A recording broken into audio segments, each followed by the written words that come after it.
So what I heard in that answer was excuses as to why you're not going to deliver the promise that you made, your promise, in your manifesto in 2021.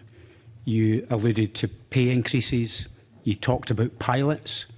So have you given up on delivering the teacher contact time reduction by 90 minutes within a few weeks? Because that's the promise. No, I'm not sure I would share Mr Rennie's description of excuses. Had it been the case that I wasn't keen to advance this, then I wouldn't have come forward with the proposals I set out. I did that quite deliberately publicly so that teachers could hear my views about how this could be delivered.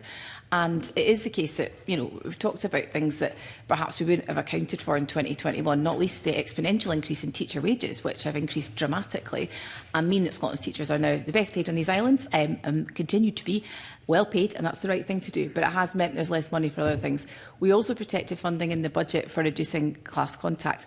And last year's budget, and we've maintained this approach this year, we created a pot of funding that Mr Rennie is aware of. I think it goes back to Ms Somerville's time, actually, which was enhanced last year in line with inflation to protect teacher numbers.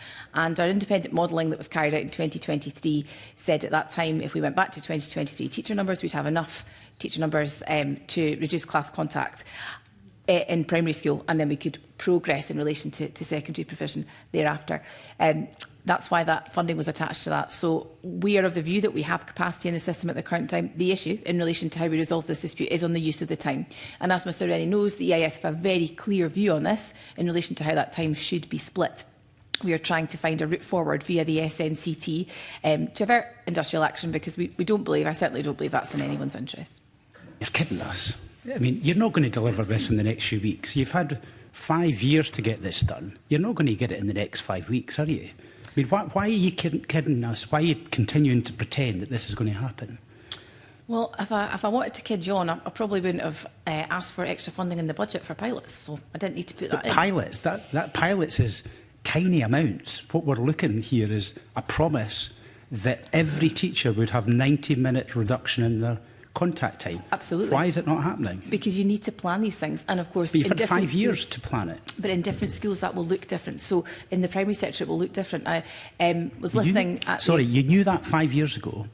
But we need to pilot to learn from what so works why didn't best. Sorry to interrupt you, but why didn't you pilot 5 years ago?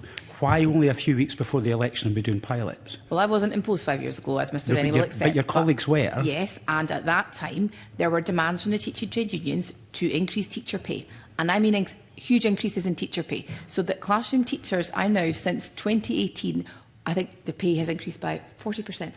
Significant increases that have cost the government since 2021 alone in excess of £800 million. We could not have forecast that when we came into power again in 2021. So that has slowed down, I think it's fair to say, the pace of progress. But the other factor here that is inherently linked is that the teaching unions separate paying conditions from their negotiations.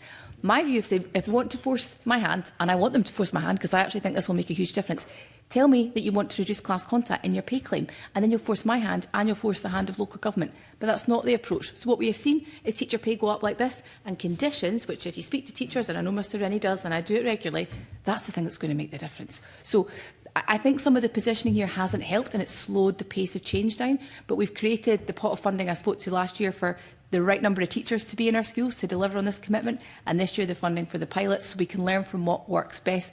We're absolutely committed to moving forward on this, but the issue here is the resolution to the definition of the time, and of course the teaching unions have a firm view on that.